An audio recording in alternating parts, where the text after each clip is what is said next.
Olá, investidor arrojado, tudo bem? Eu sou o Guilherme e este é o Carteira Arrojada. E no vídeo de hoje eu queria trazer um pouco sobre essa discussão que está tendo essa semana, que é referente a uma decisão aí da CVM em relação ao MXRF11, o Maxi Renda, é um fundo aí da XP Asset, cujo administrador é o BTG. E teve uma decisão aí da CVM questionando a respeito da distribuição de lucros acima de 100%. Então, o fundo ele vem há algum tempo aí distribuindo um rendimento que é acima do seu lucro contábil, né? Ou seja, acima de 100% desse lucro contábil. E a decisão diz que eles não podem fazer isso. Em tese, eles teriam que apurar o lucro e distribuir até o 100% e acima disso seria uma amortização. Bom, então o que eu queria trazer aqui são 6 itens bem rápidos. Acho que esse vídeo aí vai dar uns 10 minutos no máximo. Então, primeiramente, eu gostaria de dizer que ainda nada aconteceu, tá? Talvez não mude muita coisa. É possível, embora eu ache pouco provável, depois da decisão que saiu ontem de noite, eu acho bem pouco provável, tá, que o CVM volte atrás nesse item. Eu vi que teve algumas lives essa semana de alguns YouTubers, um pessoal aí que grava vídeos também, alguns especialistas aí do setor, próprios gestores de alguns fundos aí, comentaram a respeito desse assunto. Também o pessoal acha que isso aí pode impactar toda a indústria, né, essa decisão. Por enquanto não aconteceu nada, tá? Eu vi, assim, daqui a pouco eu vou mostrar para vocês um pouco o volume que teve, né, de desova aí das cotas do MXRF11, que mais... eu gostaria também de reforçar a importância da diversificação. A gente vê muita gente batendo no peito e dizendo que, eu tenho 100% fundos imobiliários. Eu acho que não é o momento disso. Nunca foi, na verdade. Fundo imobiliário é um ótimo veículo de investimento, tá? Eu também tenho uma boa parte do patrimônio aí como FIIs. Mas eu vejo assim, muita gente entra 100% em FII e eu acho muito arriscado, tá? Acho que é um risco, sim. E a gente percebe que a diversificação, no fim, é o que salva nessas horas. E vamos supor que hoje é a distribuição de lucro de 100%, daqui a pouco vai ser uma outra coisa. De repente a CVM tem um outro entendimento, ou como aconteceu ano passado, existia aí o fantasma da tributação dos FIIs. Então, o mercado sentiu quando se entrou em discussão desse assunto, né? As cotas poderiam potencialmente aí ter uma desvalorização grande, tá? Digamos até 20%, por exemplo, que era a taxa que estava sendo discutida. Que mais? O terceiro ponto é, de novo, reforçar o risco do legislador, né? A gente, que eu falei agora, cada dia o governo pode inventar alguma coisa. Hoje é uma tributação, por exemplo, que estava em pauta, agora é uma questão de toda a distribuição não poderia, talvez, ser rendimento, talvez tenha que ser amortização. Tá? E aí, como eu falei lá no item 1, não mudou nada ainda. Se a gente for pegar um histórico de distribuições, é pouca coisa acima de 100%. Então, o pessoal está com medo, por exemplo, de perder a receita do fundo. O fundo não vai mais distribuir, o fundo não sei mais o quê. Cara, pode ser que tenha algum ajuste, sim. Pode ser que alguns fundos comecem a distribuir um pouco menos, tá? Inicialmente, assim, ó, vou distribuir um pouco menos, vou sentir aí como é que vai ser esse semestre. Se não tiver prejuízo contábil, na apuração semestral, né? Porque os FIIs, eles têm, a cada 6 meses, eles têm que distribuir os 95% do lucro, caso tenham tido lucro. Esse é o entendimento, né? Então, não basta só a receita estar em dia ali, o fluxo de caixa, também tem que ter contabilmente esse lucro. Eu já acho um pouco exagerado, mas vamos ver. Eu não acredito que vá trazer grandes impactos, como estão pintando e bordando aí. Não vejo como algo tão bom assim também. Pelo menos uma pessoa falando disso, que isso seria bom para os FIIs. Eu particularmente acho que não, mas eu não vou comprar essa briga. Eu quero pagar para ver o que vai acontecer. Então é isso, tá? Item 4, caso aconteça uma amortização, então o que deve ser feito? Bom, quando existe o fechamento mensal, sempre tem uma grade lá, uma tabelinha que eles emitem, né? É o tal do informe mensal. Ali diz quanto que vai ser o rendimento, tipo, no fechamento do mês ali, né, da data base mensal do fundo. Ele lança um documento que diz assim, ó, tantos reais de rendimento, tantos reais de amortização. Quando tem essa amortização, aí vocês vão ter que fazer o cálculo, vão pegar aquele valor ali, vão descontar do custo de aquisição, lá onde vocês, quando vocês fazem o controle ali, né, por exemplo, comprei tantas cotas, custou tanto. Beleza, é o custo de aquisição. Depois a próxima compra, a próxima compra, a próxima compra, vai acumulando aquele valor e é o que a gente lança lá no imposto de renda depois, né, no final do ano. Aquele númerozinho fechado lá, ó, tantas cotas compradas a um custo de aquisição de tantos reais. É isso. Quando tem uma amortização, vocês têm que descontar aquele valor da amortização desse custo de aquisição. Aí vai ser a amortização vezes o número de cotas, né, que vocês detinham naquela data. E aí isso aí é lançado no imposto de renda e aí tá em dia. O grande problema disso é, se o meu custo de aquisição foi reduzido, e aí que eu discordo por que que isso é benéfico ou de quem diz que não muda nada. Não é que não mude nada. Existe uma ineficiência tributária que acontece aí, que é a seguinte: se o meu custo de aquisição diminuiu, vamos supor que o preço da cota mercado não mude. Quando eu for fazer venda, se eu vá fazer a venda de uma cota, eventualmente, essa venda ela vai ter um imposto de renda maior, porque como ajustou o meu preço, médio, o meu custo de aquisição, consequentemente, o meu preço médio é menor. Então, quando eu for fazer o cálculo da apuração de lucro, eu vou ter que pagar mais imposto de renda, certo? É isso. Esse é um dos problemas que eu vejo. Para assim, para quem vende as cotas, né? Não só para quem acumula, mas para quem vende, que é mais. Item 5 é a questão de transparência. Pelo que a gente vê em alguns documentos ali, isso não é uma coisa que surgiu agora, isso já está há alguns meses acontecendo nos bastidores aí. Talvez, não quero também criar uma polêmica aqui, mas eu gostaria de ter sabido disso antes, por exemplo. Essa discussão já poderia estar sendo feita junto com toda a indústria já há alguns meses. A data mais antiga de discussão disso, se não me engano, foi 7 de julho de 2021. Então, sim, pelo menos uns 6 meses aí já está rolando alguma coisa de bastidores aí. Agora, em dezembro, eles entraram com um recurso, foi avaliado aí por duas pessoas, pelo que eu entendi. Uma delas concordou com o recurso, acho que o BTG tem razão no que está sendo questionado ali de fazer a apuração via regime caixa e não no regime competência.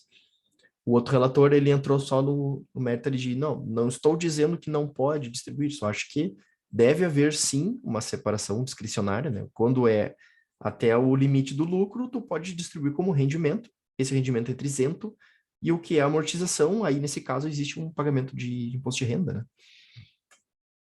E aí tem outros pormenores aí, né? Vamos pensar assim, se o fundo começa a amortizar muito, em tese ele está diminuindo o patrimônio líquido dele, tá reduzindo o patrimônio do fundo, então o fundo vai acabar tendo que fazer mais emissões para poder recompor esse patrimônio, senão a tendência é que o patrimônio vá reduzindo. Então, cada vez que o fundo faz uma nova emissão, ele vai ter novas taxas, inclusive taxas para a própria CVM, taxa de inscrição lá da emissão, né? Que mais? Enfim, o último item que eu queria trazer era a questão da contabilidade. Ou melhor dizendo, da auditoria. Todas as auditorias desses fundos, elas passam por um auditor, obviamente, né? Tem um auditor que vai lá, olha as contas, olha o que está sendo entregue ali para a CVM, eu vou olhar, ó, eu atesto que esses dados contábeis estão corretos.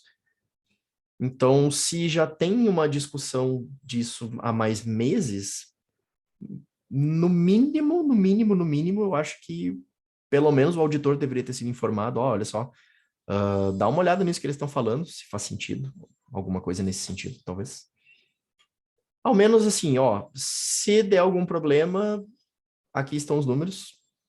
Se não der problema, tá tudo certo. E é isso.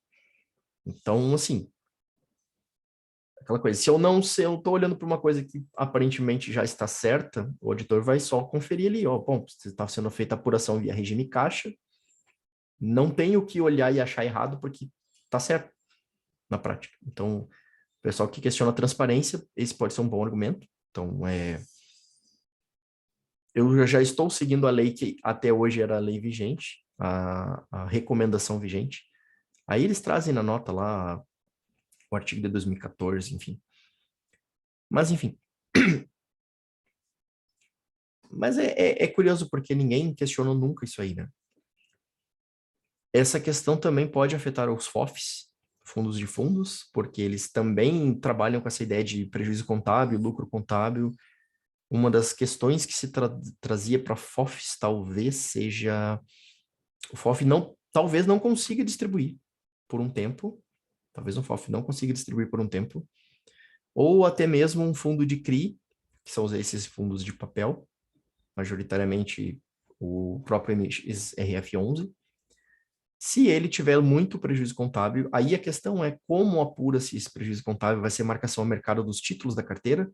Então, vamos supor, agora que a gente está num ciclo de alta, se for comprado títulos com taxas muito altas e a taxa de juros resolve descer, vamos supor, agora a Selic inverte a mão e começa a descer de novo, que nem nós tivemos aí em 2019, 20, o ciclo de baixa, né, que a Selic desceu aí até 2%.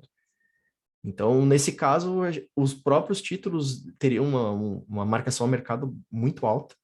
E aí, se for seguir por esse regime de competência aí, o FII não vai ter lucro contábil, então ele não vai poder distribuir, por exemplo. Não sei se vai ser o caso, tá? Isso aí tá para acontecer, que nem eu falei antes, vamos pagar para ver. O fato é que não aconteceu nada ainda, tá? E eu queria mostrar por último agora só a minha tela aqui. Eu quero compartilhar com vocês o, o gráfico disso. Espero que estejam vendo. Esse aqui, então, é o gráfico do Max Renda. A gente tem aqui um histórico um pouco maior, vai desde um ano. Se a gente pegar aqui os últimos dias, olha que interessante, os últimos 2 dias que teve essa queda enorme aqui de sair da faixa de R$ 10. Se a gente pegar o próprio gráfico do Google, a gente vê que ele vem instável aqui, né? Vou pegar aí um mês, ó. Sempre nessa faixa aqui de R$ 9,96, R$ 10, estável. E aí, de ontem para hoje, ele derreteu aí quase 9%, justamente por causa dessa insegurança, né? Esse FUD que aconteceu, que são medos, inseguranças e dúvidas acerca do futuro. Sempre que a gente olha o investimento, a gente olha para frente, né? O que vai acontecer daqui para frente. Então, essa insegurança jurídica, talvez, ou simplesmente insegurança de mercado, não sei o que vai acontecer. O pessoal saiu às vendas aí, derreteu a cota. Derreter talvez um pouco forte. Se ela tivesse ido para uns R$ 4, talvez eu poderia dizer que ela derreteu. Mas é uma vol aí um pouco maior do que a média. Eu diria assim que até uns 4, 5% num dia não é nada demais. Se a gente vê aí em vários fundos. Então ele já está aí -7, se a gente pegar a semana toda. Aliás, o mês inteiro. Se a gente olhar aí 5 dias, então pega aqui dos 10,6 e vem aqui 8,65 de desvalorização, que dá 87 centavos. Se a gente pegar aí num fundo que paga em média 8 centavos, isso dá 10 meses, mais ou menos, 10, quase 11. Então, o pessoal entregou aí praticamente um ano de rendimento nessa desvalorização. E é isso, gente. Eu vou deixar aqui a nota do site da CVM. Aqui fala sobre a decisão do colegiado, então, né? O pessoal entrou com recurso, o colegiado avaliou, e aí depois deram sequência e sim, foi o que a decisão que foi aprovada, né? Essa aí mesmo. Não vai ser voltada atrás. E vida que segue, gente. É isso. É um risco do ativo. Quem quiser continuar em fundo imobiliário tem que estar ciente que esse tipo de situação pode acontecer. Como falei antes, risco do legislador, ou até porque não dizer risco regulatório. Alguém pode vir um dia e dar uma canetada e aí muda totalmente o comportamento do mercado, muda o comportamento de um FII. Se isso vai ter repercussão retroativa é uma outra situação. Eu não acredito que vá ter, tá? Porque se eles falam no material ali que vocês vêm fazendo isso já há alguns anos, não estou com o material agora aberto aqui, mas na planilha lá que eles apresentam o caso, já são uns 5 anos assim que eles estão comentando que acontece esse tipo de situação, de distribuir acima do 100%.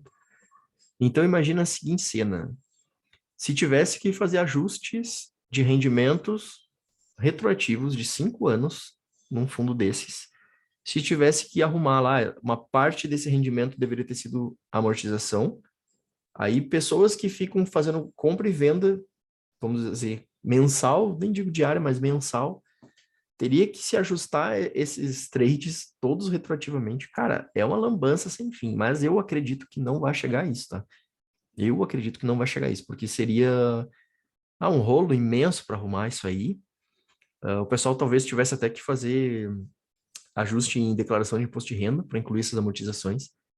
Eu acredito que não vai acontecer, tá? Eu acho pouco provável. Seria uma lambança muito grande de corrigir. Provavelmente muita gente vai fazer errado. A gente pegar aí o Max Renda, um fundo com quase 500 mil de investidores, um pouco mais de 500 mil, talvez. Então, um terço do mercado tem esse fundo. Então, é, não é uma coisa trivial de corrigir.